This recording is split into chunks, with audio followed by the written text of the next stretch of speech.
In many ways, humans are kind of evolutionary freaks. We're much more capable of learning skills than, let's say, our Australopithecus ancestors a few million years ago were. When I was 19, I bizarrely ended up getting an internship at a merchant bank. And in that bank, we had a manager. And he would pepper his talks with us with this kind of Darwinian language. Banking is a survival of the fittest, it's a dog-eat-dog world out there. Life is a continuous process of competition. The truth is, evolutionary history just isn't a constant competition. Actually, most animals spend as much time as they can relaxing, taking it easy, or playing and enjoying themselves. This idea that everything is continuously battling for energy is nonsense. I spent most of the last 25 years documenting hunter-gatherers as they took their worldview and tried to engage with our worldview in very uneven terms and to try and make sense of their perceptions of work and our perceptions of work. And what it did was it revealed an entirely different way of thinking, an entirely different way of being. My name's James Suzman. I'm an anthropologist, and the title of my latest book is called Work: A Deep History from the Stone Age to the Age of Robots.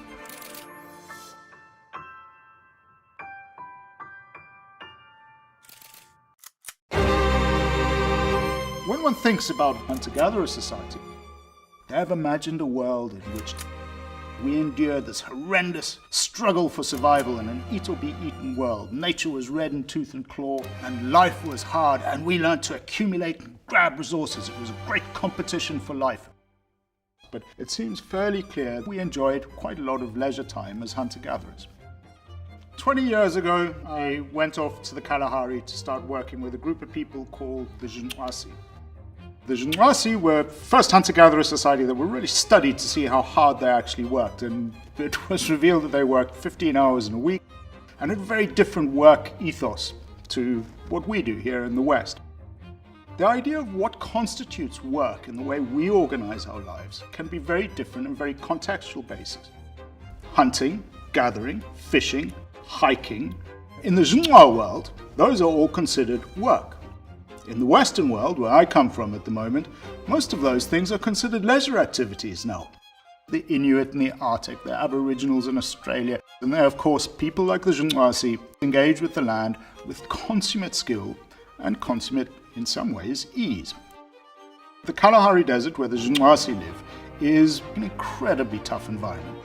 It's the kind of place where most of us, if we were dumped there without any prior knowledge of how to do things, we would be dead within several days. The Jinwasi, on the other hand, are able somehow out of this seemingly desolate place to pluck out 130 or so different plant species. They're able to hunt 15 or 20 animal species.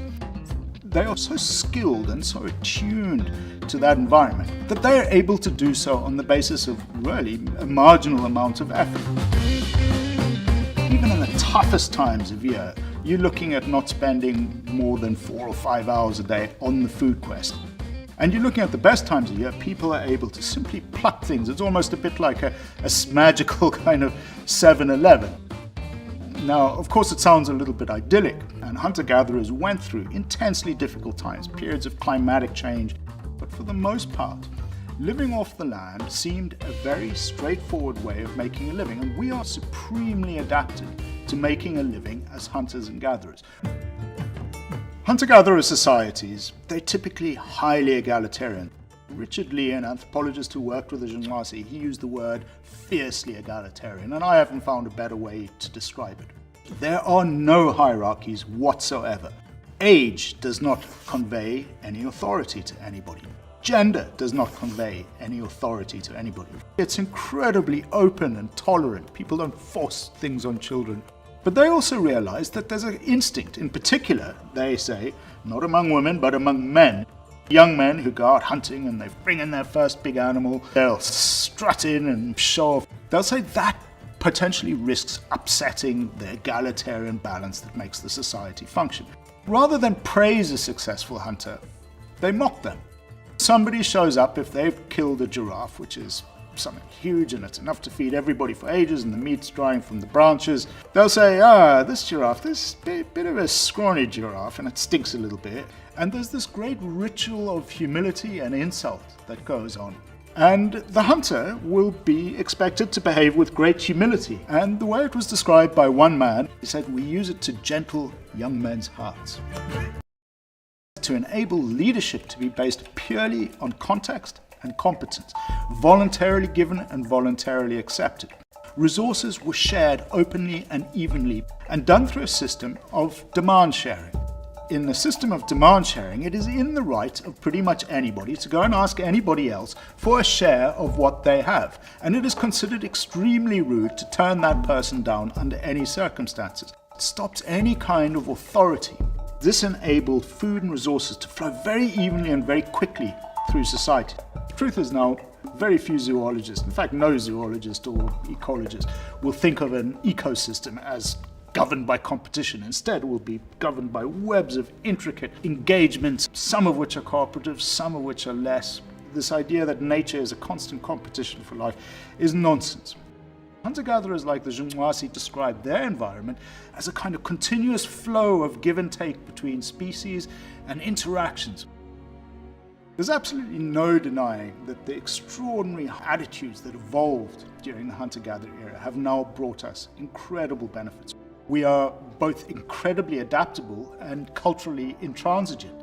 When change is forced upon us, we're really good at adapting to it. We're amazingly good at doing it, but only when we have no choice. And I think what we might see is a restructuring and reorganization of our societies. Identities now which are far more hybridized. We certainly have a work identity through our Zoom channel. But for many people, I think there'll be an opportunity to re-engage themselves in the physical space that they are in. And I think it's going to profoundly reorganize the way we think about community, identity, belonging, and self. Economists say we're all universally this kind of selfish beast. Anthropologists, on the other hand, take the very starting point of their experience is based on generally going out and living somewhere where all your most fundamental and basic ideas about how the world works are often turned on their heads. It's a fundamental transition. It upsets your sense of the world. And anthropologists, I think, are based on having this double perspective of being in one world and from another, and then being able to look back in the world that they're from. And frankly, I think it would be good if we still lived in a world where people could experience another way of living and being to the point that it makes the strange familiar and the familiar strange.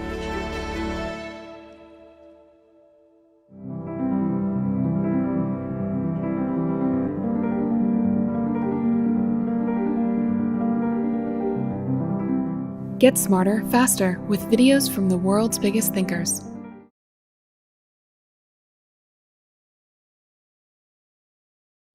So I'm an evolutionary psychologist, which means that I'm interested in human nature. I'm interested in how that nature came about by natural selection. I'm especially interested in the nature of children, of human children. And I'm most especially interested in those aspects of children's nature that came about by natural selection to serve the function of education. And that's really all aspects of children, all those things that we think of as the characteristics of children, their curiosity, their playfulness, their sociability, their willfulness. I'm going to argue that all of these things came about in the course of evolution to serve the function of education. Unfortunately, in our standard schools, we shut all of these off. And then we try to teach them rather than allow them to educate themselves in their own natural ways. So you have a handout here. Does everybody have it? If there's anybody who doesn't, maybe there's some extra copies that could be brought, or maybe you could share. There's a couple of extra copies here.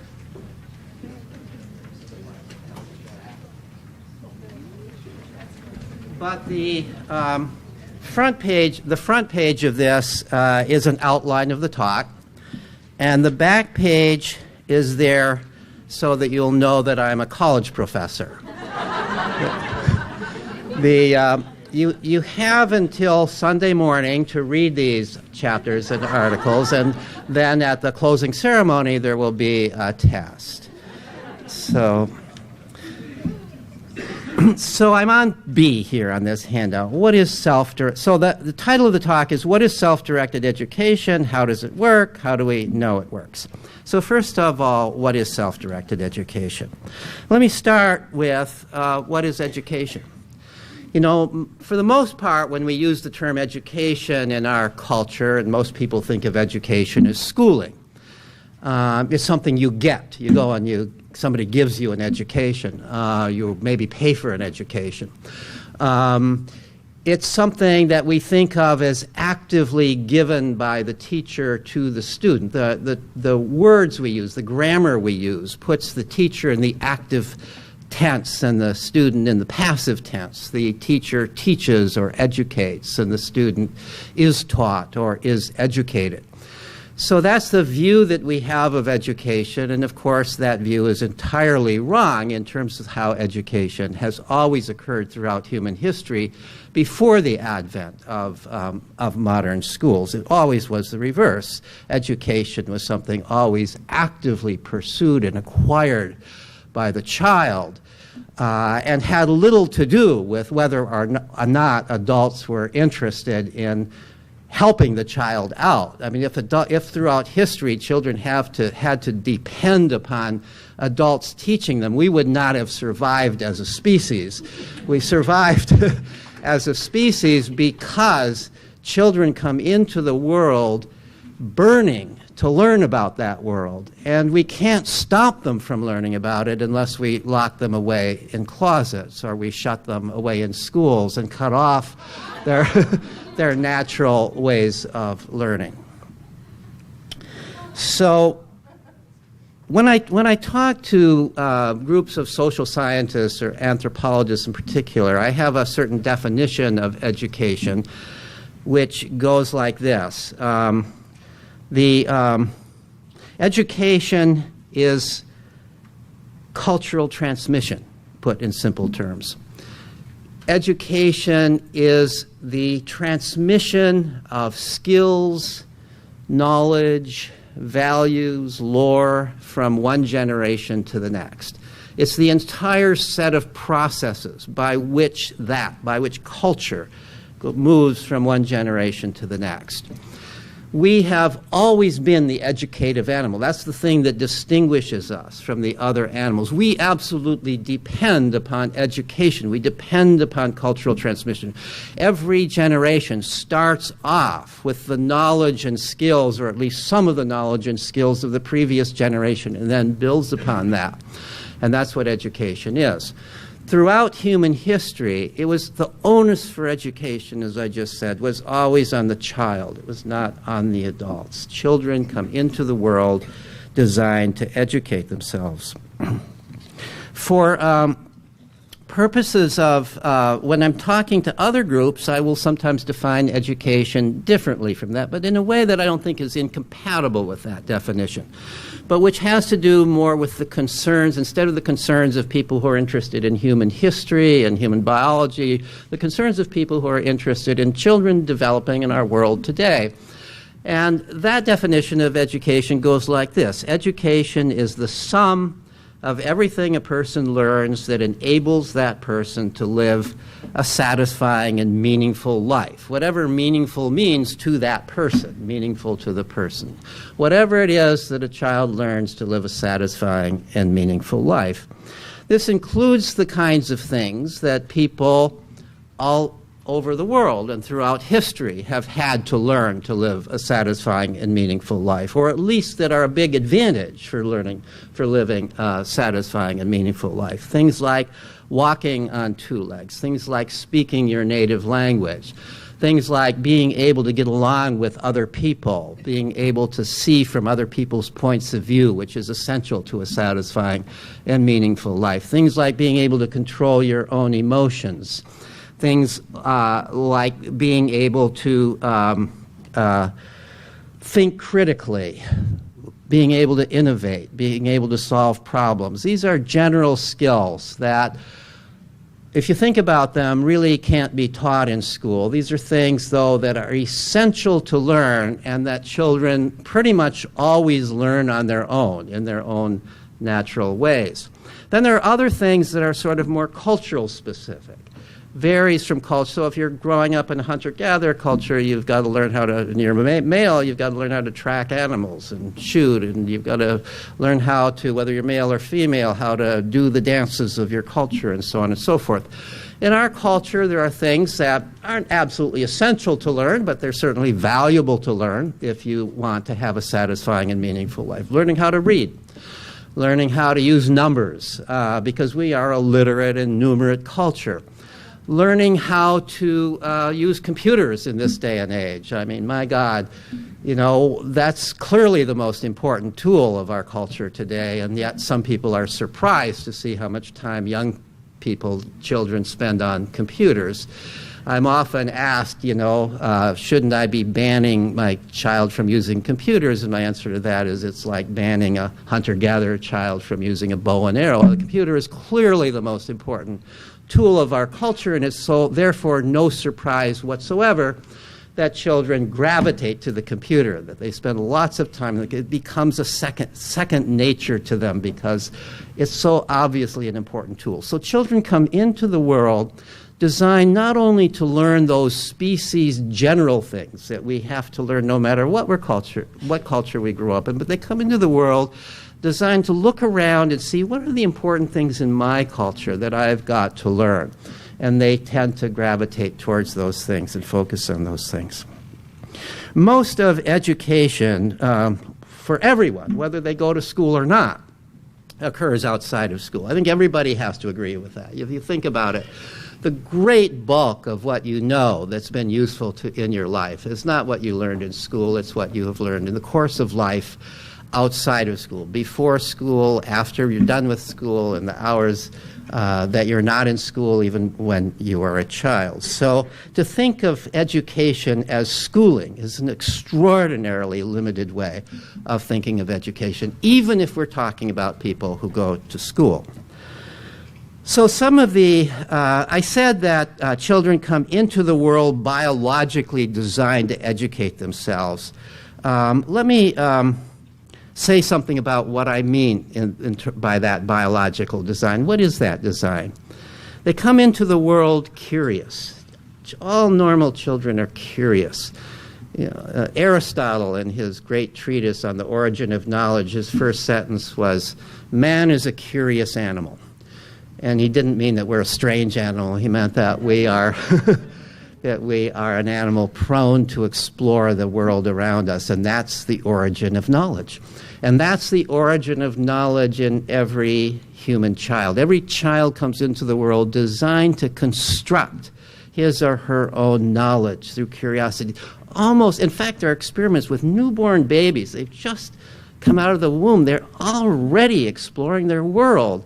They're already more likely to look in the direction of something novel. They can barely see, but yet to the degree that they can see one thing versus another, they look at one thing and then now they're not interested in that anymore. They want to look at this other thing. They are exploring the novel. By the time they're able to move around, by the time they're able to manipulate things, they're manipulating anything within their reach. They're figuring out what you can do with this thing. What happens if I squeeze it or poke it or drop it? They are constantly exploring. And this curiosity, this drive to explore, doesn't end at age 5 or age 6 unless we shut it off by sending them to a school where their curiosity no longer counts, where their questions no longer matter. And then they learn to suppress their curiosity when that occurs. But other than that, people are curious throughout their lives. I've seen people on their deathbed who wanted to stay alive for another day just to see what would happen next. You know, that's what we want to know. I mean, one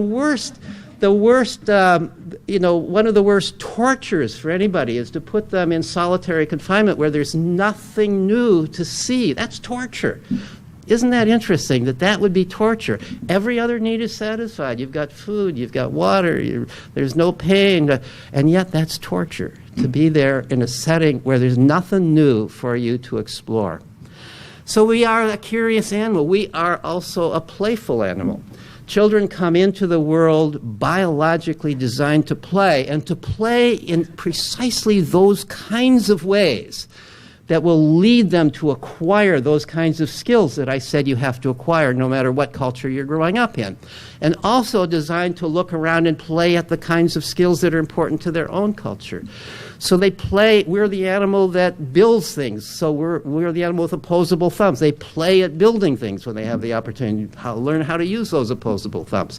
We're the linguistic animal. They play at language. They play all kinds of games with language. Little babies learn language and play. Cooing and babbling are all learned and playful. First words are never used to ask for anything. They're always just playfully used to point things out, and they're always said when the child is in a good and playful mood.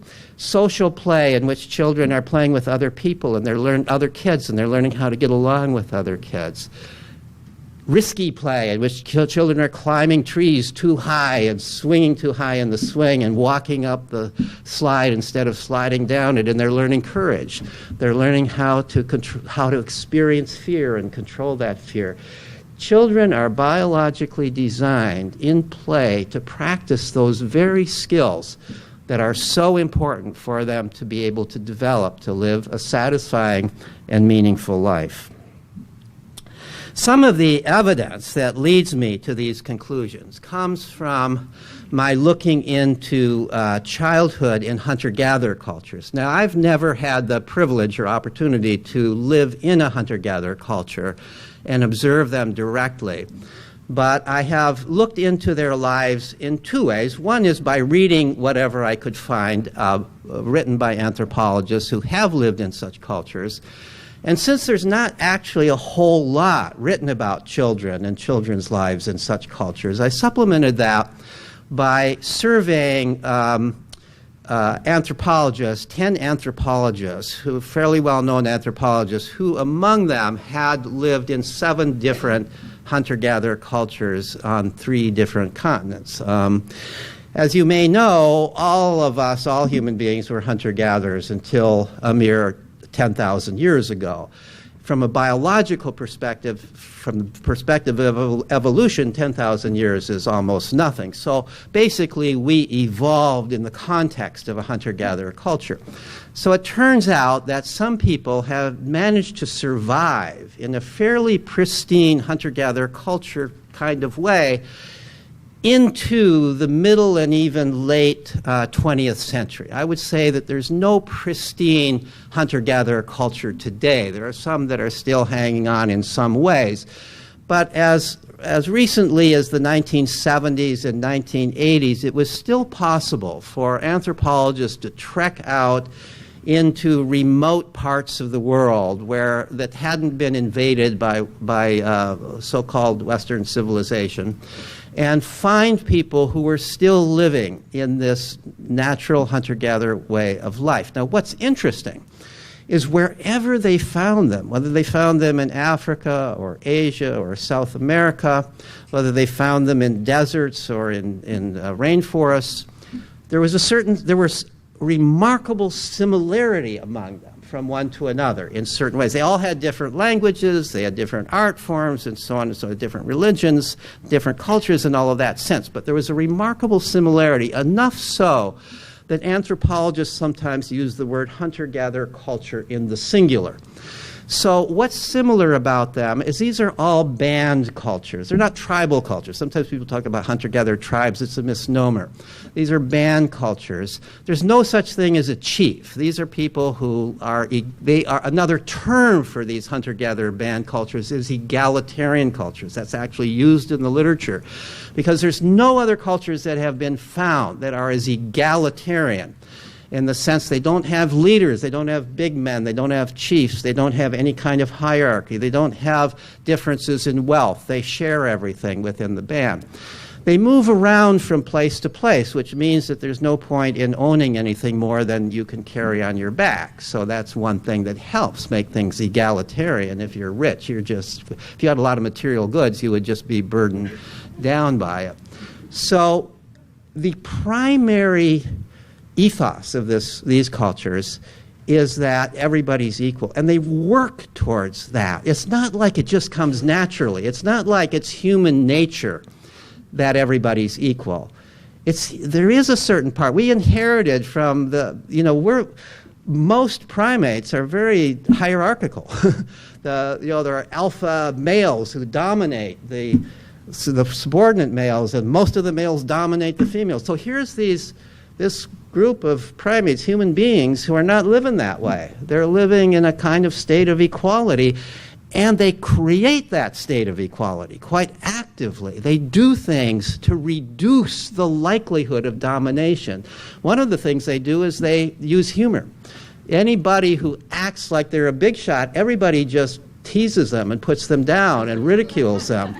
There's one story an anthropologist said, so this young guy who went out and he came back with a fat antelope. And, when you come back with a fat antelope, you're supposed to talk about how skinny it is. And it was so sickly, and the only reason you got it is because it hardly could walk. And even then, it was not anything to do with your skill at bow and arrow. It was the wonderful arrow that somebody else made and gave to you. If you fail to do all of that, the rest of the tribe will do it for you. They will, and this will be led by the grandmothers. And the wise elder who was explaining this to the anthropologist said, "Why do you do that?" And he said, "Because we know that young men who think too highly of themselves can be dangerous, and so we don't allow them to grow to think too highly of themselves." So this is the hunter-gatherer culture that we evolved in. Now, they have, as part of their egalitarian ethos, they have an extraordinary sense of individual autonomy. For me to tell you what to do, even if it's good advice, even if I just think I'm helping you, I see you're doing this and I know a better way to do it and let me tell it to you, that would be kind of taboo in that culture because I'd be acting like I'm better than you, like I know something that you don't know. There might be some way I could help you out, but I'd have to be very careful to do it in some way that I am not acting like I'm better than you just because. Now, what's amazing, so they don't tell one another to do, and this was what at first I couldn't believe. It was only when I heard it from so many different anthropologists. They don't tell children what to do. They really don't tell children what to do. I heard this over and over and over again. Can you imagine that? Raising children. And they also don't raise children. Raising, by the way, is post-agricultural. We raise vegetables, we raise children, so on and so forth. They didn't have agriculture, so they didn't raise children. Children kind of grew like trees grow. They had that different attitude about how children, the adults are kind of like the soil that the children are using for their own purposes as they are growing. So my survey of these anthropologists and the reading I did led me to three conclusions about how education occurs in hunter-gatherer cultures.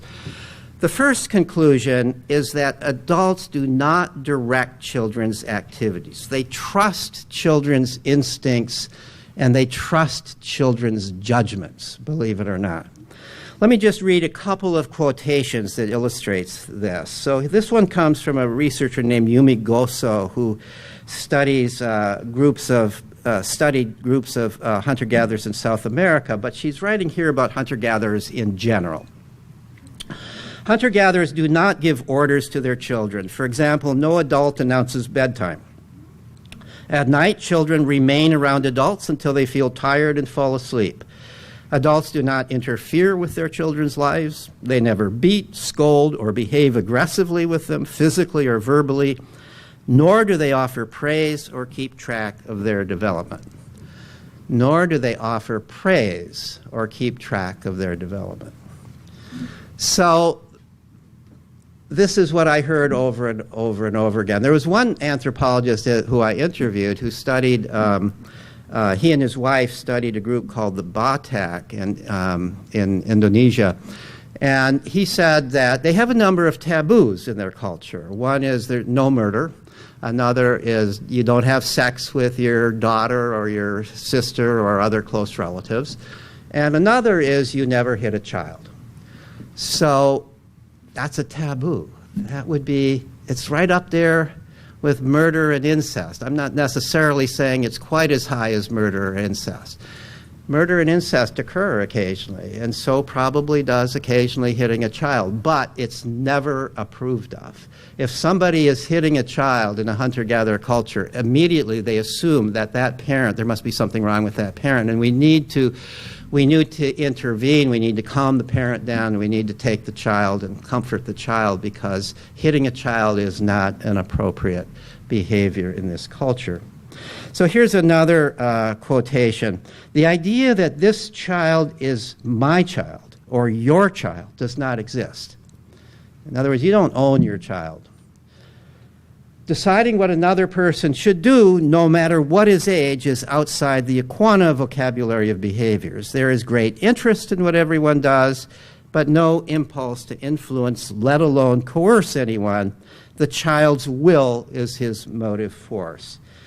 This is somebody that many of you may have heard of, Jean Laidlaw, who's not an anthropologist, but who was a young explorer who was exploring in South America and happened to become acquainted with this group of South American, Native South Americans, and wrote a wonderful book called The Continuum Concept about it, which many people today actually, or at least some people today, take almost as their Bible of child raising. So others have written about how young children, I don't have the quotes, about how young children are allowed to explore their environment.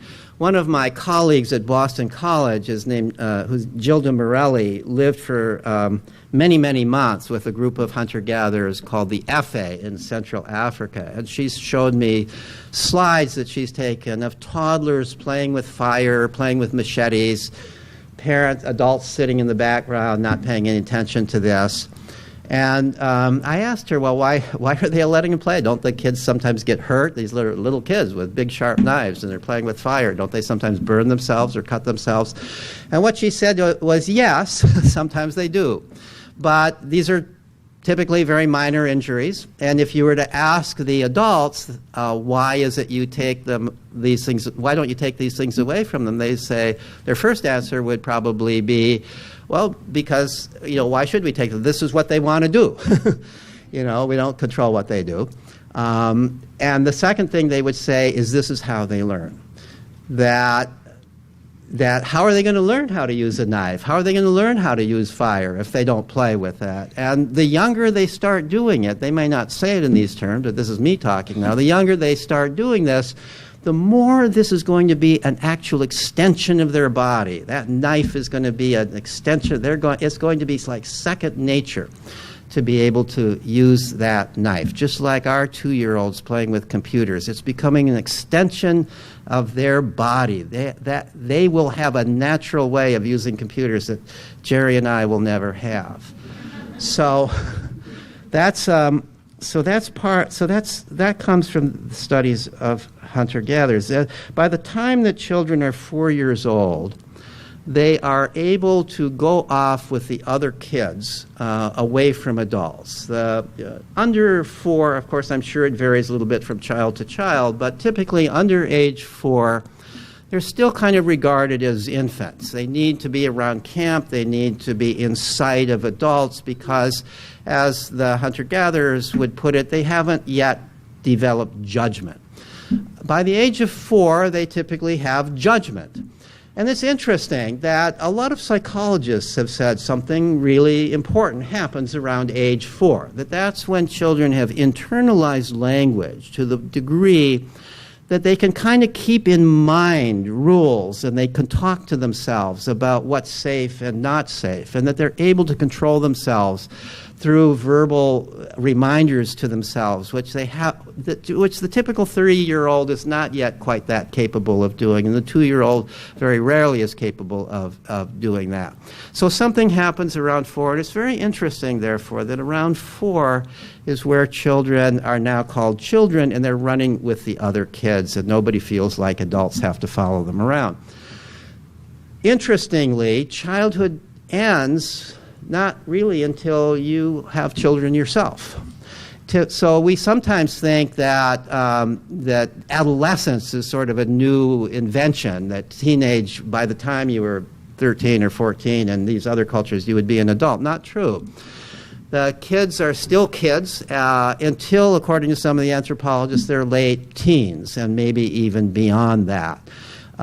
Typically, it's when they begin to have their own children, and even then, they may, to some degree, be running with other kids as they gradually go into adulthood.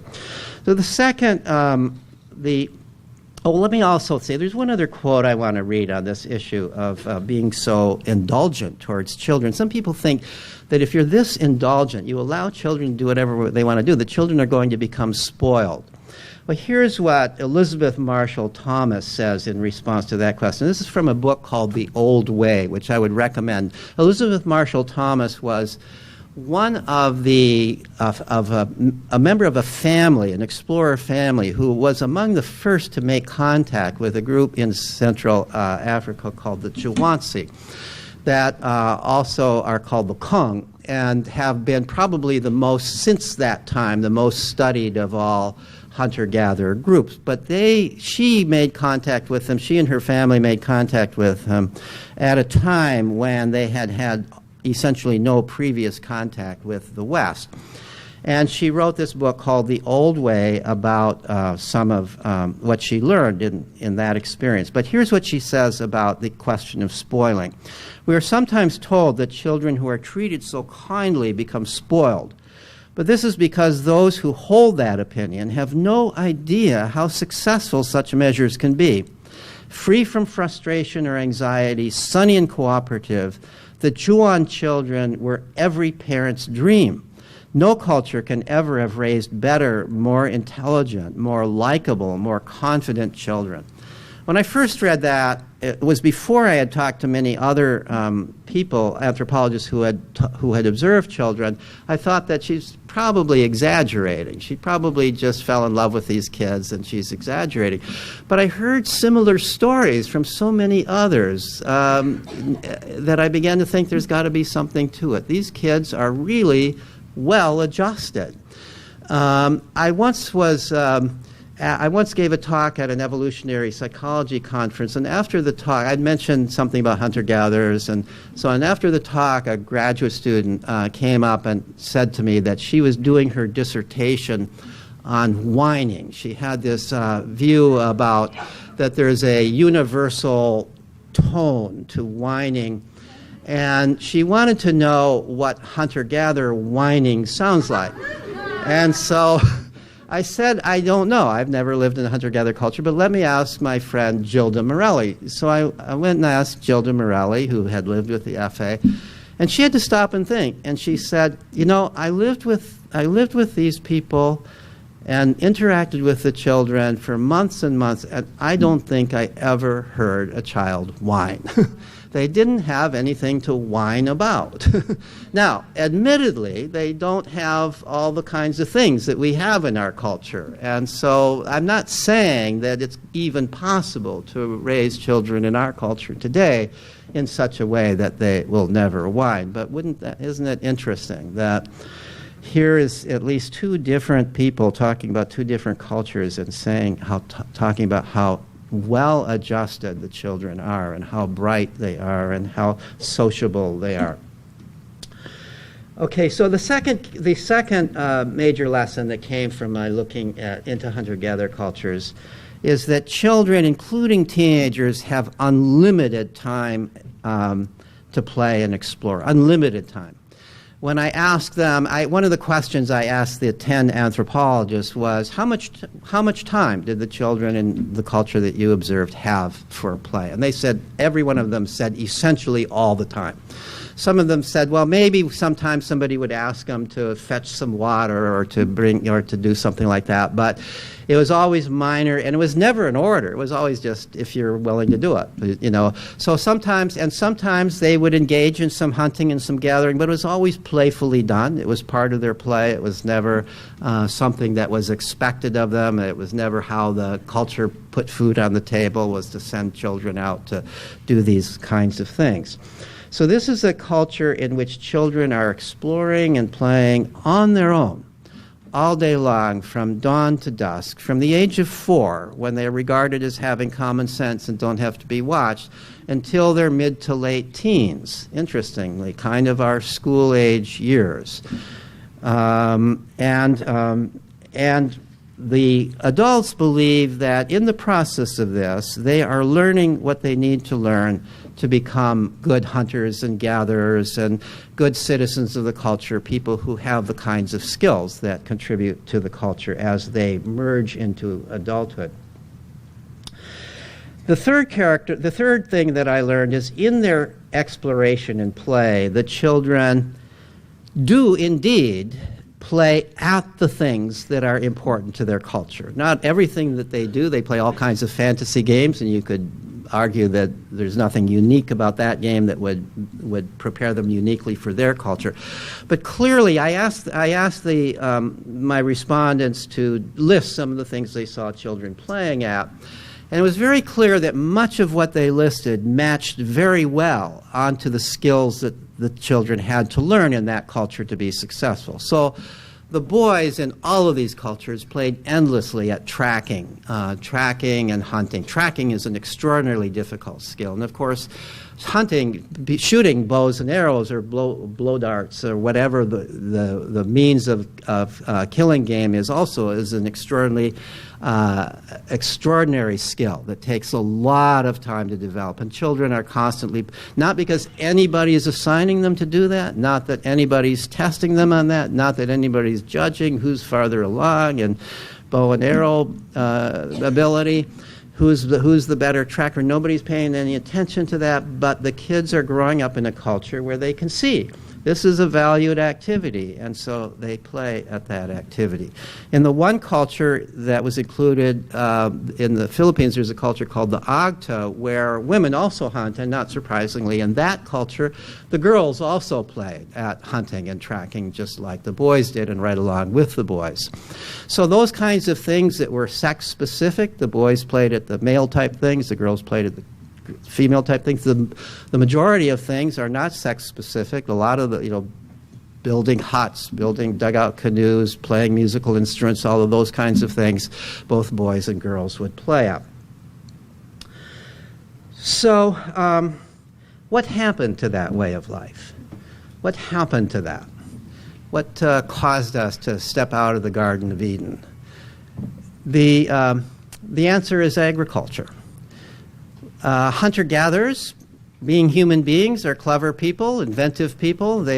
Somebody discovered that, well, if you just you can get a little bit more of these roots if you sort of cultivate this area. And gradually this merged into what today we would call farming. It didn't, I'm sure, occur all at once, and it occurred at different times in different parts of the world, but it apparently began about 10,000 years ago in the Mesopotamian area. And once it got to a certain level, it changed everything. Because once you have agriculture, then you have to have land ownership. If you're going to take all that trouble to plant and weed and cultivate, you're not going to just let somebody else walk in and take it away. You can't do that. You've got to defend that land. You've got to say, this is my land. I own this land. Once you've got land ownership, then you've got differences in wealth. You've got some people who own land and other people who don't own land. And now the people who don't own land are dependent on the people who own land.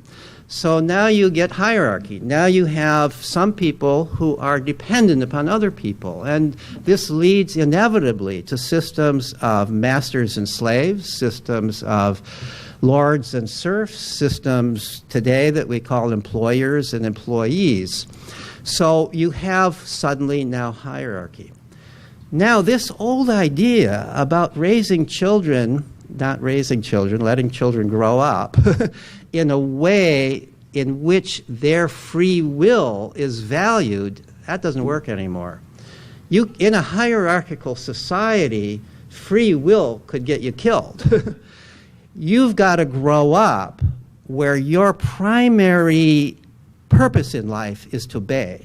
Most people, by the time of feudalism, most people, of course, were slaves or serfs. There were a few lords and masters at the top.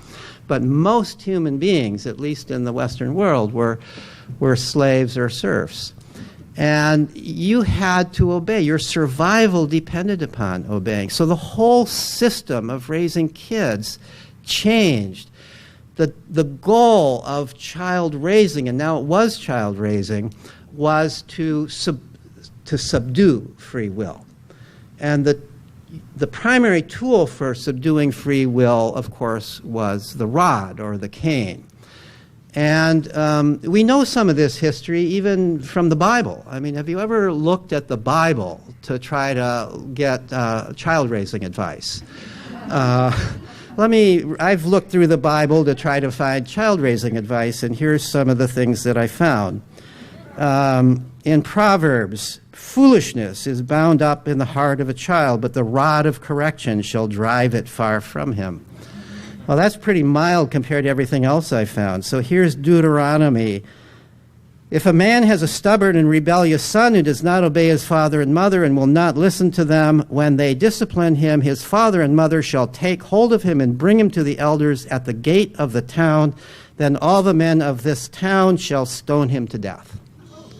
That's pretty severe. And I kind of hope that most fathers and mothers pretended that their child didn't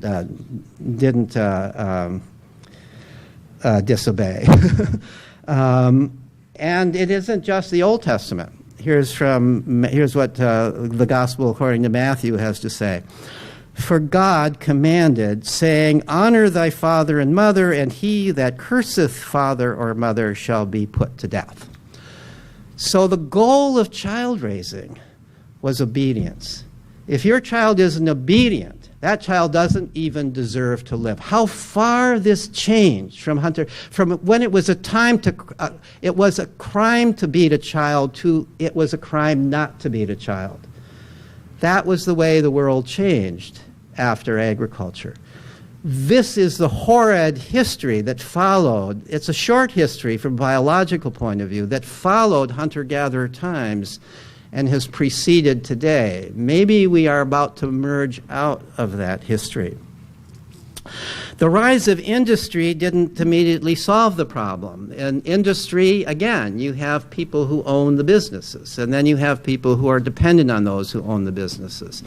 And just as rich farmers could get richer by having slaves and working people to death in the fields, people who owned businesses could get richer by having workers working as many hours as possible for as little pay as you could give them. And many of those workers were children, as we well know. So now things maybe even got worse. In the past, when kids were working in the fields, at least they had fresh air and sunshine, and they could get away, and they were not always in sight of their masters, and they could play in the context of it.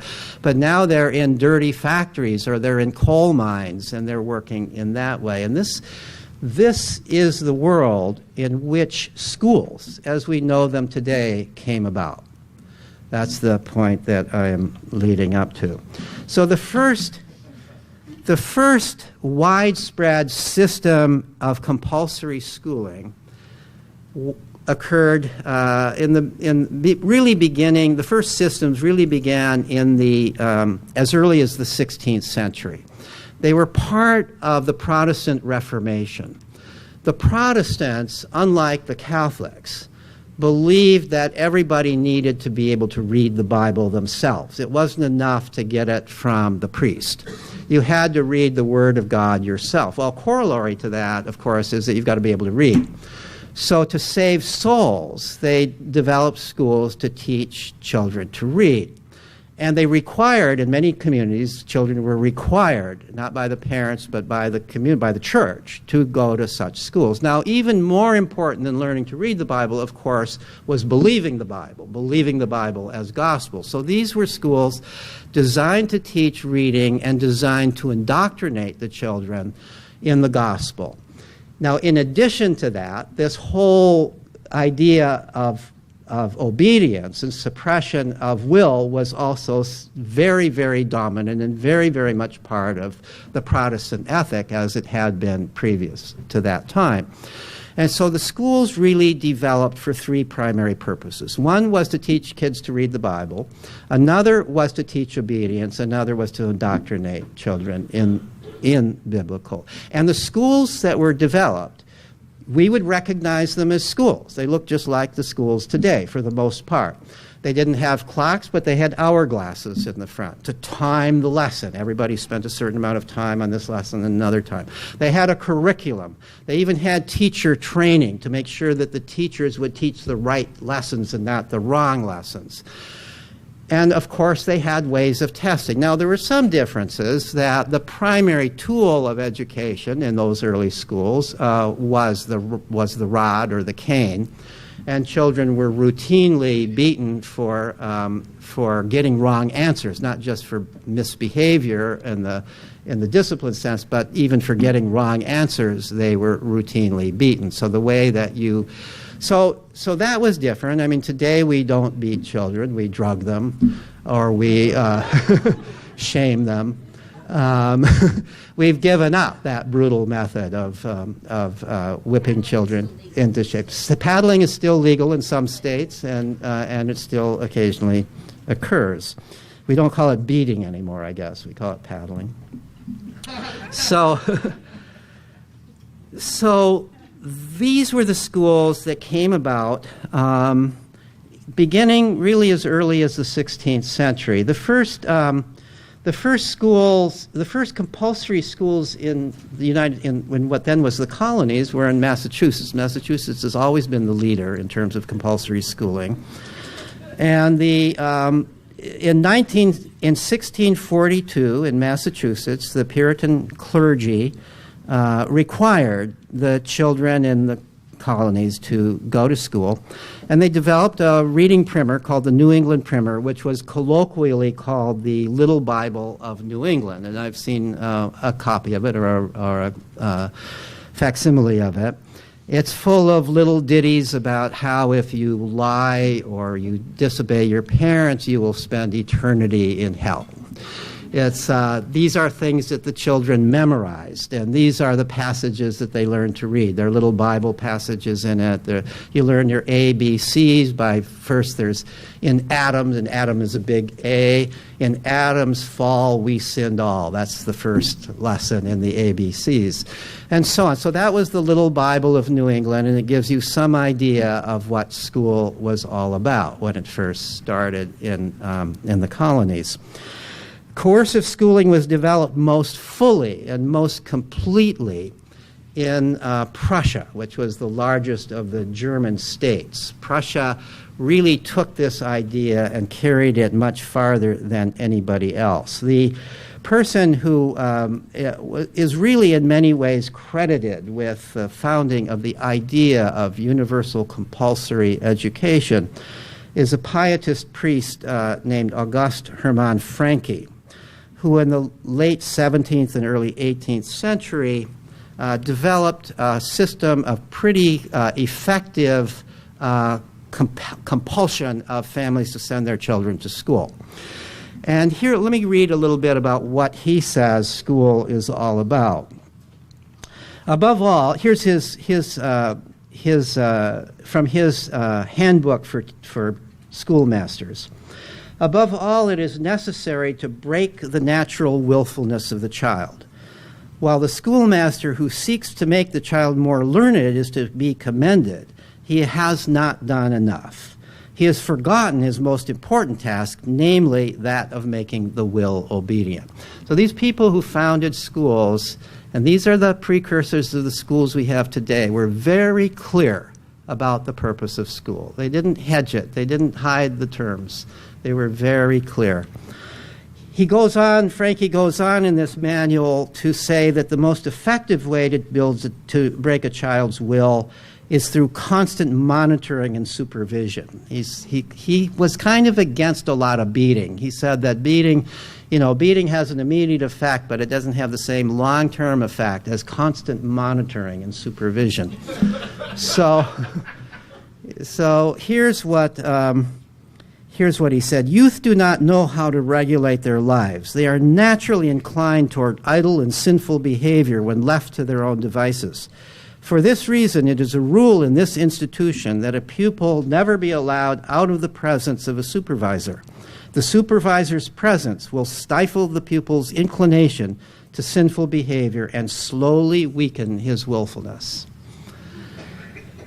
John Wesley, the founder of Wesleyan Methodist sect, was also wrote a handbook for schools. And here's what this was sometime later, and here's what he had to say. As we have no play days, so neither do we allow any time for play on any day, for he that plays as a child will play as a man. God forbid. So that's that's where our schools came from.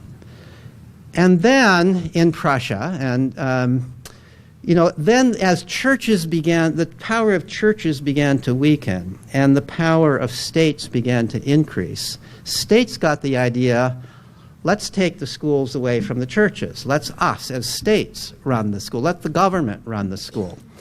And this occurred first, again, most effectively in Prussia. King William II declared in, what was the year, 1794, that henceforth the schools would be run by the state, not by the church.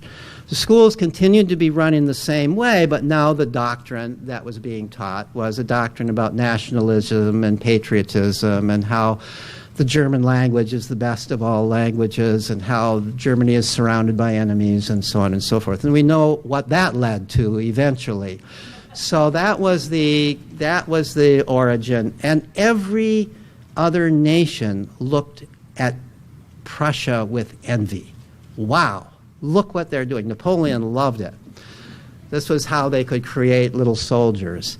In the United States, Horace Mann was very much impressed. Again, in Massachusetts, Horace Mann, who became the first Secretary of Education in any state, was so impressed by what was happening in Prussia and how it was going to create good citizens, and how in this democracy in America we need the state to create good citizens, that he imported this procedure and also then created compulsory schooling. The first compulsory state-run schools in the United States were in Massachusetts in 1864, if I remember right.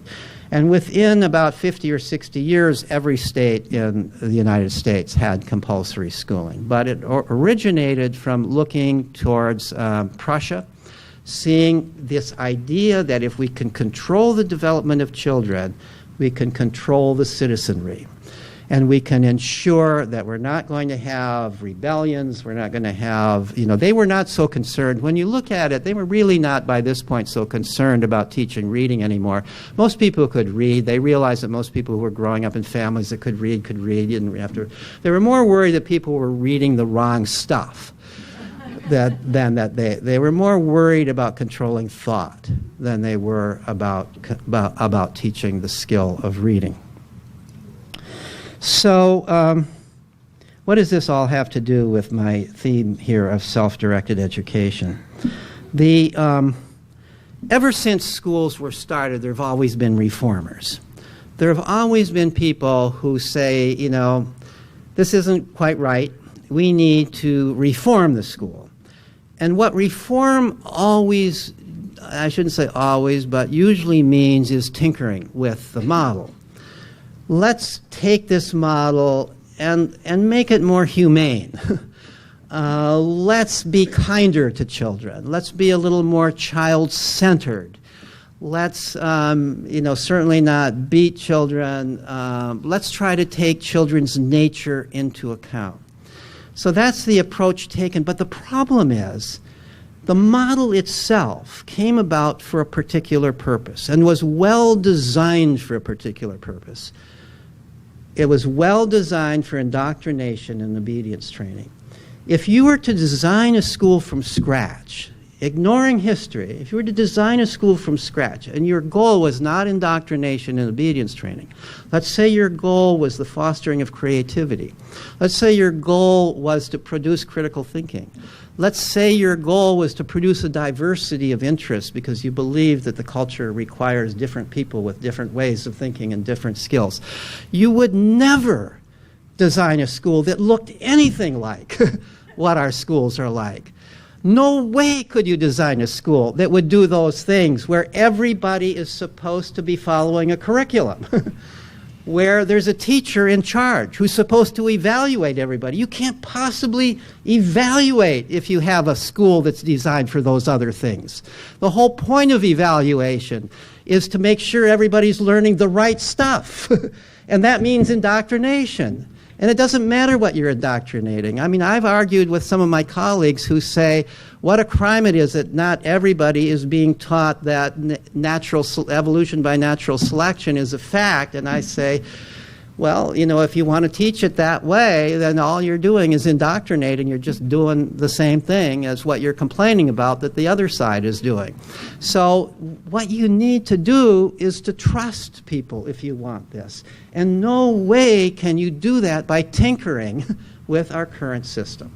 So that comes to self-directed education. Self-directed education cannot come out of a modification of what we have. It can't. It simply can't.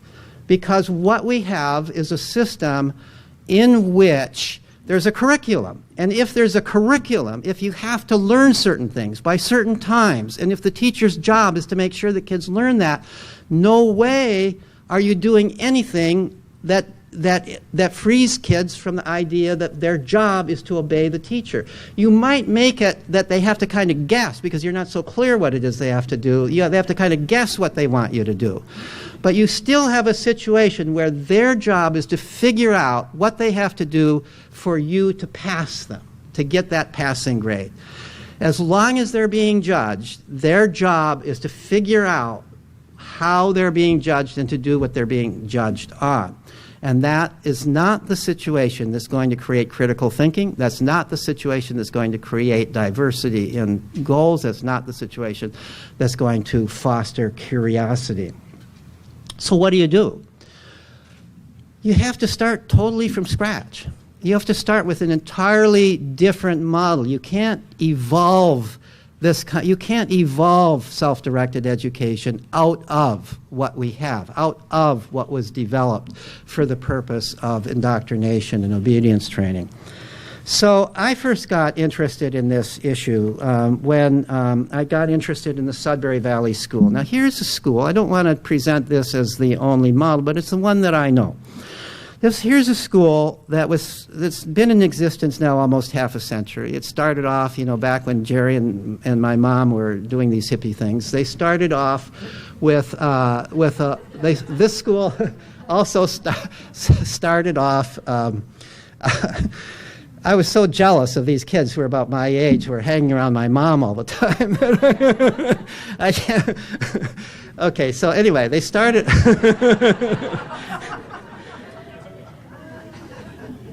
So the school started off in 1968, back when there were a lot of little free schools. But this school has lasted. This school did something that most of the other schools didn't do. They really founded themselves with a constitution, a way to solve problems, a way to finance the school, and so on and so forth. So a lot of the things that ended up sort of destroying the other schools didn't happen at Sudbury Valley. But let me describe what Sudbury Valley did. They turned the hierarchy upside down. So instead of the idea that that there are teachers, or that adults are in charge and that there's a curriculum and children have to learn the curriculum and the adults evaluate the students, they turned it around so that the school is quite literally owned by the students who are aged 4 on through teenage years. And the staff are hired helpers. The staff have to be, no staff members, including the people who founded the school, have any kind of tenure, have any kind of job security. They have to go be hired, new contract every year, and part of the hiring process is a vote in which every student, as well as the staff members, vote. And you have to get a majority vote in order to even have a hope of staying on with another contract there. So if the kids don't like you, you're out in this school. This is a school that has no curriculum. It doesn't offer courses, although if students demand a course or ask for a course, staff members will respond as long as they think the request is sincere and not just motivated by their parents telling them to ask for a course. This is a school that has, remember how I said that hunter-gatherers think that children have common sense at age 4? This is a school that you have to be 4 in order to go there, and adults are not following you around. There's a big campus there, there's an adjacent forest, there's a pond, there's a street, and 4-year-olds are not being followed around by adults. This school has now been in existence for, as I said, almost 50 years. There's never been a serious injury, and yet 4-year-olds, just like 4-year-olds and hunter-gatherers, are walking around without adults watching them. But they're in an age-mixed group, and they tend to hang out with other kids, and kids look out for one another, and so on. Kids are playing and exploring and sitting around, hanging out, doing exactly what you would think kids would be doing when they're free to do what they want. And somehow they are becoming educated. Right now the school has 160 students from age 4 on through high school age. They're not segregated in any way by age. The key to how education works here is age mixing. Little kids are learning naturally through their interactions and observations of older kids. The school has many facilities for learning different kinds of things. There's a kitchen, there's of course computers, there's lots of books, but nobody's required to use any of this stuff. If somebody just does computer all the time, plays Angry Birds, let's say, day after day after day after day, no staff member is going to come around and say, don't do that, do something else, or don't you think it's time to do something else? They're not going to do that. They trust kids. That is a key part of it. That's one of the key parts of how it works. Somehow, this turns our notion of education upside down in a way that progressive schooling doesn't. Progressive schooling still has the idea that educators ultimately are involved here, that teachers have to be clever and figure out how to help students in a way that the student still feels like they have some control. But here's a situation where truly children are in charge of their own education. And yet it works. My first study of the school many years ago was a study of the graduates. I was concerned. My own son had become a student there. And I was concerned, would he be able to go on to be anything other than an artist? And not that I would be unhappy if he became an artist, but I didn't want that to be the only possibility. And so I did a study of the graduates, and lo and behold, I discovered that there are a lot of fine artists who were students there. But in addition, there were people in the sciences, and there was a professor of mathematics who was a graduate of the school. I located almost all the graduates at that time. And those who wanted to go to college didn't have any difficulty getting into college, didn't have any difficulty adjusting college, even if they had never taken a course before, even if they had never read a textbook before. How did they do it? So I asked them, and I found that actually it turns out it's not that hard. There's not that much that anybody else has actually learned in high school. So, I know that. I teach in college, and every professor who teaches the introductory course starts from scratch. You don't assume that the students remember something from high school. You start from scratch. And even if you thought they learned something from high school, you would assume that they learned it wrong, that the teacher didn't understand it the right way, because you're the professor who knows the right way, and you're going to teach it from scratch anyway. So the kid who's majoring in biology, has never taken a biology course, turns out not to be at any disadvantage compared to the kid who's taken some biology in high school, similarly with other subjects. So this turned my ideas upside down. Suddenly I began to think, well, maybe my mom and Jerry weren't so crazy after all. Maybe there was something to this idea, and it's okay. I had been almost forced. I mean, my son more or less blackmailed me into sending him to Sudbury Valley at the age of 10. He'd been misbehaving so deliberately and so terribly in the public school that he gave us no choice but to go there. And then I had to do a study to make sure that it wasn't going to ruin his future by going there. So it turned my views upside down, and I began to get interested then in how children learn. So they apparently learn. How do they learn? How do they acquire these abilities? How do they acquire what it takes? I then went on from there more recently. Because I started writing a blog for Psychology Today about self-directed education, and a lot of the people who were reading my blog were homeschoolers, and I didn't know much about homeschoolers, but particularly they were unschoolers, people who were, this was home-directed, self-directed education. I began to get invited to some of their conferences and to give talks, and met some of the kids who were at the conference, and I was impressed. They seemed a lot like Sudbury Valley kids. They seemed to have a kind of grace about themselves. They seemed to be mature in a certain sense while still being childlike. They seemed to be able to look an adult in the eye. They seemed to be able to make friends easily, despite the stereotype about homeschool kids that they're socially isolated and socially awkward. So I got interested in that. I wasn't so sure. I did get this inkling from seeing the kids that maybe this works too. But I wasn't so sure it would work in that context. I always believed and still believe that kids need much more than their own parents. They need to learn from a larger community. They need to interact with a lot of other kids. And how are kids going to do that if they're growing up at home? So I did a survey first of homeschooling families. There were 232 families who responded, and I asked them a lot of questions about unschooling families. And then I later on, these are both the articles in which these are published are among the articles listed on the back if you want to look up these articles. But then I did a study along with colleague Gina Riley of grown unschoolers. We identified 75 adults who had been unschooled for varying parts of their what would be their K through 12 years, including about a third of them who all of their previous education had been self-directed at home. And I found that they too were able to go to college if they wanted to, didn't have any particular difficulty getting in, didn't have any particular difficulty doing well. They too went into all sorts of careers, including science and math, as well as art and human services and doctor and lawyer and so on and so forth. Didn't seem like taking that route was cutting anything short. So now what I want to do, if you look on this handout, we are at G, near the bottom, the optimal context for self-directed education. So I began to think, all right, I've looked at self-directed education in hunter-gatherer cultures. I've looked at self-directed education at Sudbury Valley School. And I should say now that there are many other schools modeled after Sudbury Valley. And there's a whole set of new schools called Agile Learning Centers that you may have heard about. That seems to have its own cheering section.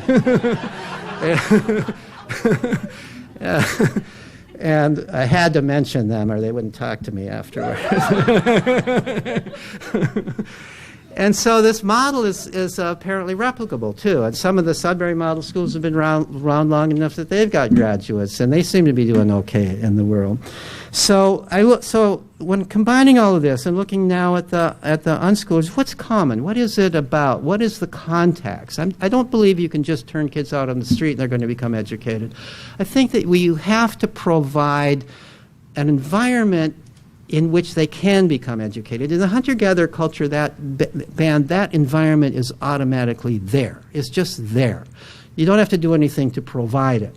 But in our culture, it's not necessarily just there, at least not for every family, for every kid. You have to do something to provide it. So what is it that we need to provide? And that's this list of 6 things that I've come up with, that in my mind, these are the optimal conditions for self-directed education. First is the social expectation and reality that education is the child's responsibility. If we pretend that it's our responsibility, or if we in some way assume that responsibility, so the child comes to believe that it's our responsibility, then the child gives up that responsibility, or to some degree. Every child is born instinctively believing it's their responsibility to educate themselves.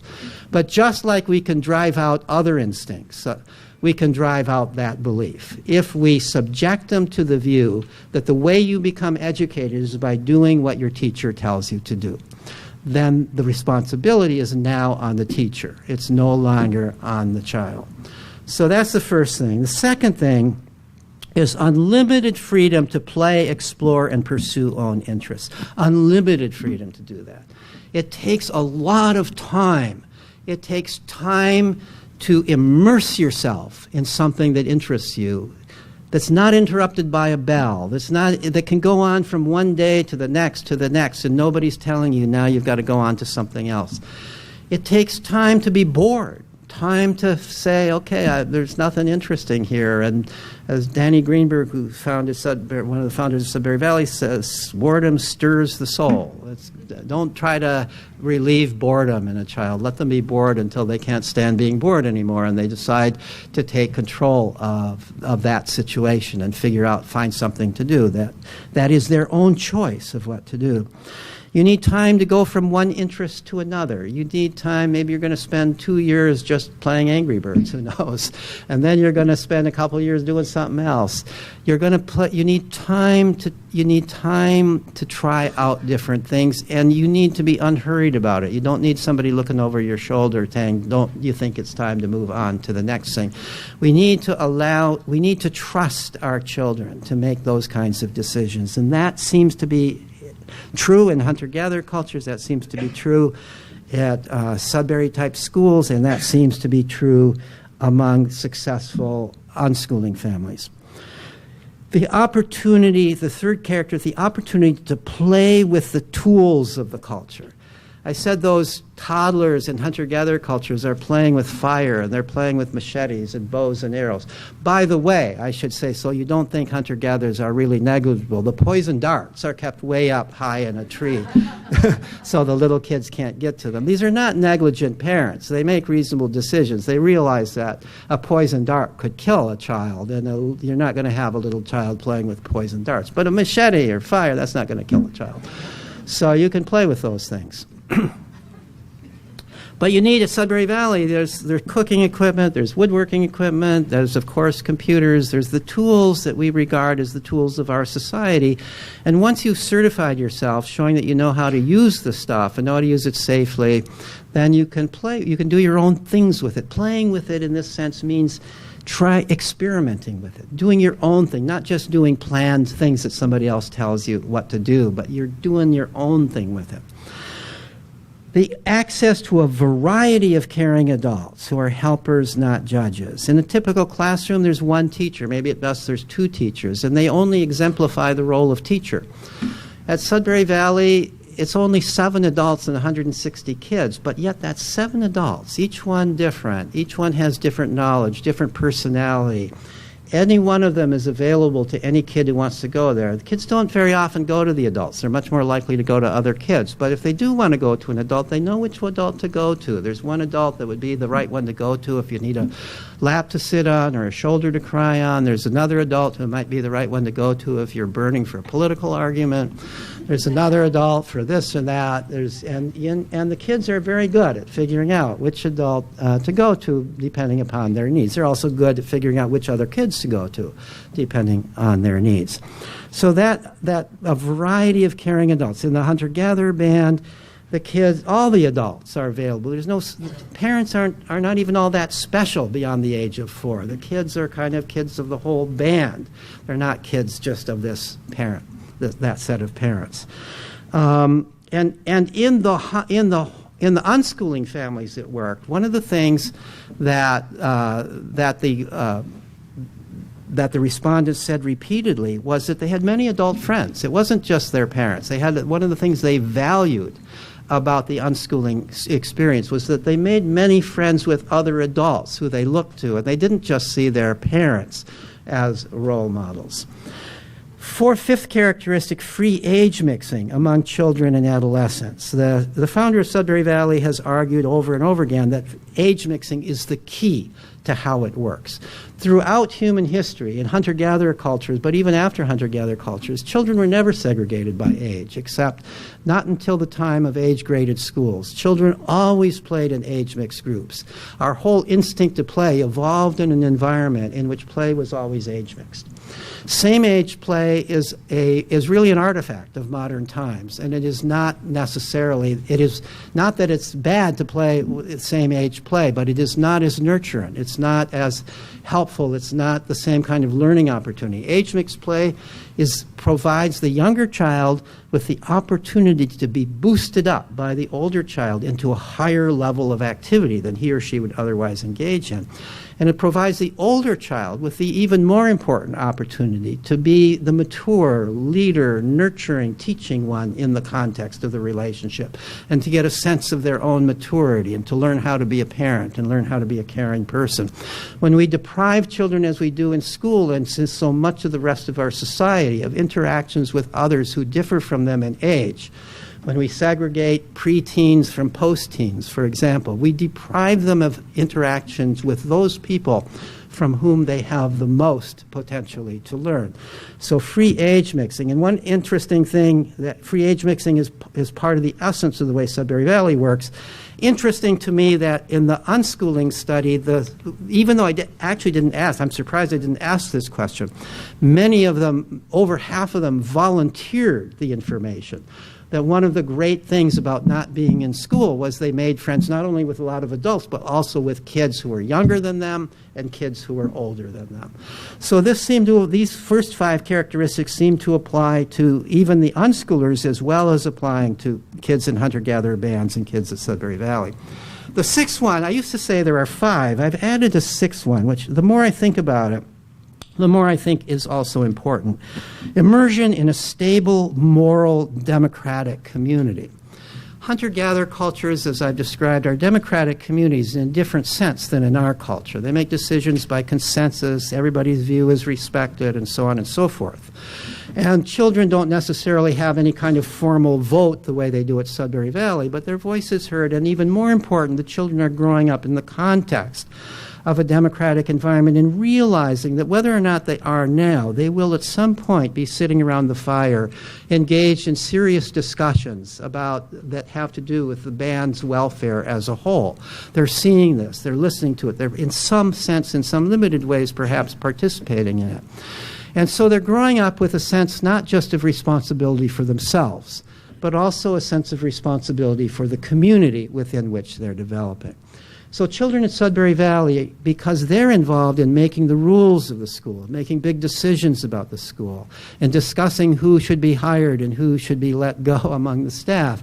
And they're involved in the judicial system. If anybody breaks a rule, you go before the judicial committee, which consists of a cross-section of ages of the school at any given time. And you're involved then in these discussions about, well, what should we do? So-and-so has consistently been breaking this rule. We like so-and-so. What are we going to do about it? What would be an appropriate penalty? What's going to change this person's behavior? They're involved regularly in those kinds of discussions. So they're thinking about not just themselves.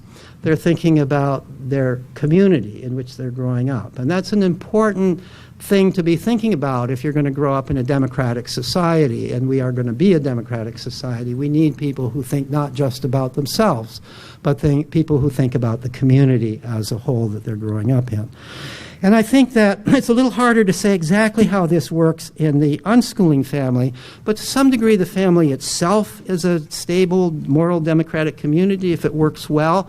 But even more so, I think that the families in which unschooling seems to work well seem to be those families that are also very well connected with a larger community. And so the kids have a sense of being part of a larger community and a realization that they're growing up in a larger community and have responsibilities for that. So I think that our job, I said that education is children's job.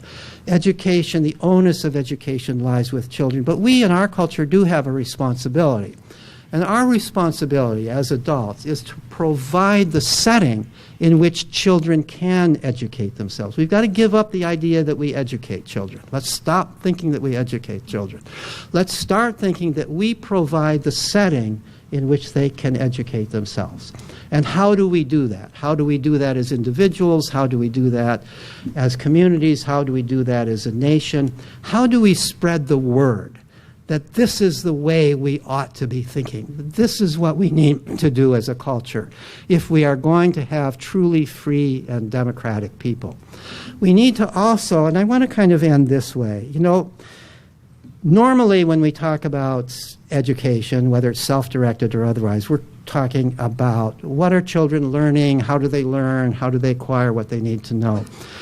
There's another thing that we ought to be keeping in mind, and that is this, that children are human beings.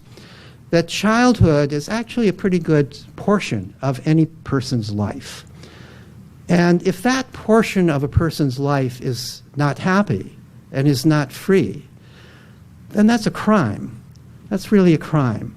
We in democratic societies, we believe that there are certain inalienable rights that belong to human beings. The right to free speech, the right to free association, the right to due process if you're accused of a misdeed, the right to choose your own path to happiness. What could that mean? Doesn't that have something to do with choosing how you educate yourself? These are described as human rights. We think of them as human rights. I would contend that children are human beings. And in our typical schools, we deprive children of every single one of those rights. We preach democracy to them. We might even say that it's a democratic school because we're preaching democracy and we're trying to respect children, but yet at that very same time we are depriving them of all of what we call the basic human rights of a democracy. If we want to prepare children for democracy, don't we have to allow them to experience it growing up? And the school, the learning center, that's the place where they can experience it. And we need to think about education in that way. Well, these are the kinds of things that we'll also be talking about in the workshop at 3:30 tomorrow in talking about the mission of the Alliance for Self-Directed Education. How can we spread the word? How can we get a movement started? How can we convince society as a whole that we need to start treating children as human beings, and that indeed we don't have to be afraid of doing that, because there's a lot of evidence that if we provide the right context, we can treat children as human beings and they're going to grow up okay. So thank you very much for your really kind attention.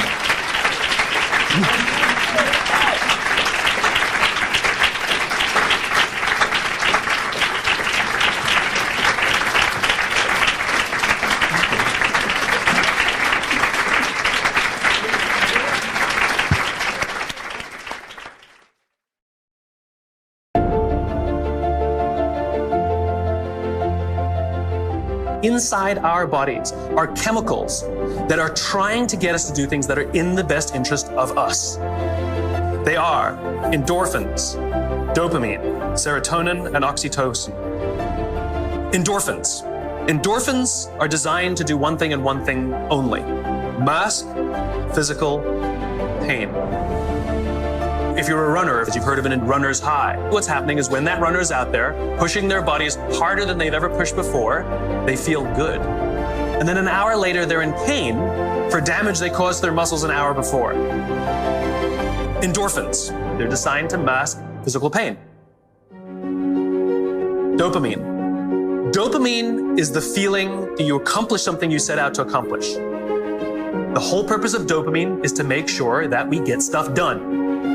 This is why you must write down your goals. There's a biological reason for that. We're very, very visually oriented animals. You have to be able to see the goal for it to biologically stay focused. And every time we achieve a goal that makes us feel like we're making progress to the vision we can see, we keep going and going and going until we achieve something remarkable. You have to be able to see it. Dopamine. Dopamine comes with a warning. Dopamine is highly, highly, highly addictive. Here are some other things that release dopamine: alcohol, nicotine, gambling, your cell phone.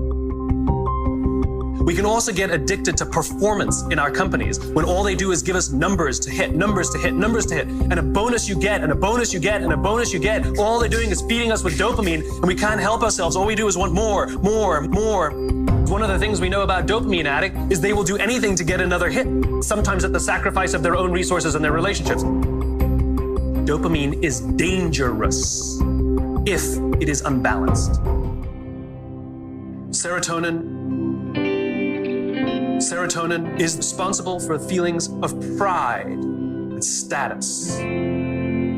This is why public recognition is very important. We are social animals and we need the recognition of others.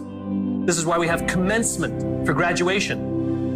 You could get an email that says, "Congratulations, you fulfilled all the requirements for graduation. Enclosed, please print out the PDF of your diploma." Wouldn't feel so good, right? So instead, we have a big ceremony to recognize the accomplishment. And in the audience, we put our family and our friends and our teachers, all of those in our tribe who've supported us and watched our backs as we've made it through. And then we show up on that day and we go up on that stage and we take our diploma.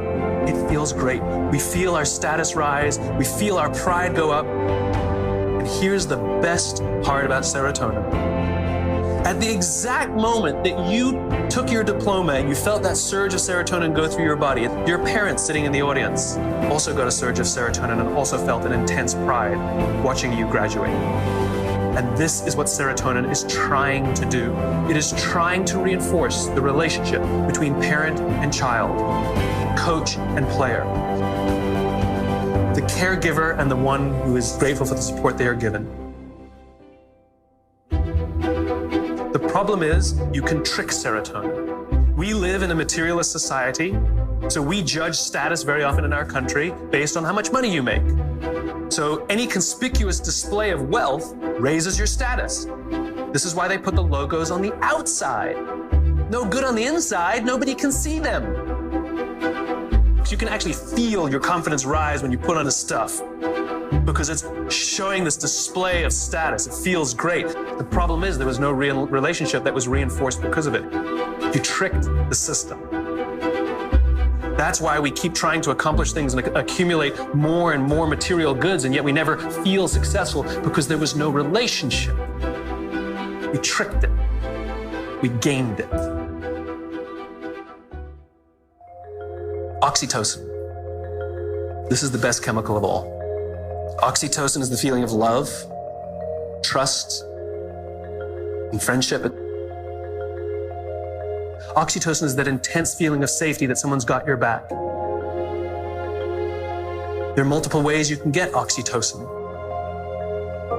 One way to get it is physical contact.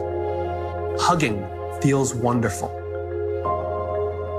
When women give birth to children, huge surge of oxytocin in their body. This is what's responsible for the mother-child bond. It's all that oxytocin in the system. Another way you can get oxytocin is through acts of human generosity. Doing nice things for people. Remember, our bodies are trying to get us to repeat behaviors that are in our best interest, and it's making us feel good when we see or do acts of human generosity so that we will do them. In fact, the more oxytocin you have in your body, the more generous you actually become. It gets better than that. Lots of oxytocin in your body inhibits addiction. It boosts your immune system. It makes you healthier. That's why happy people live longer. It's why couples live longer. It increases our ability to solve problems. It increases our creativity. It's really good for us, and it's not addictive. It just feels great. There's one more chemical I haven't told you about. Cortisol. Cortisol is the feeling of stress and the feeling of anxiety. We share these chemicals with all the social mammals. Cortisol is designed to keep us alive. It is the first stage of fight or flight. It makes us paranoid. It makes all of our senses hyper-attuned to look for danger. It injects glucose into our muscles to make us stiff and ready to go in case we need to fight or flight. It increases our heart rate like crazy. Cortisol, to get all of that extra energy, it needs to shut down non-essential systems. So it shuts off things like growth. You don't need your fingernails to grow at that moment. It shuts it off. The other thing it shuts off is our immune system. Don't need it in that moment. The problem is you're not supposed to have cortisol in your system all the time. You're supposed to have it in and then gone. One of the things cortisol does, it inhibits the release of oxytocin. Biologically, if you work in a high-stress environment where you don't feel safe, you are biologically less empathetic and less generous. Alcoholics Anonymous has been highly effective for decades. Alcoholics Anonymous knows that if you master all 11 steps, but not the 12th, you will drink again. The 12th step is the commitment to help another alcoholic. Service. Service to another. Oxytocin wins. Serotonin wins. The more we look after each other, the safer we feel, the more we feel like we belong, and the more we will work together to confront the dangers outside.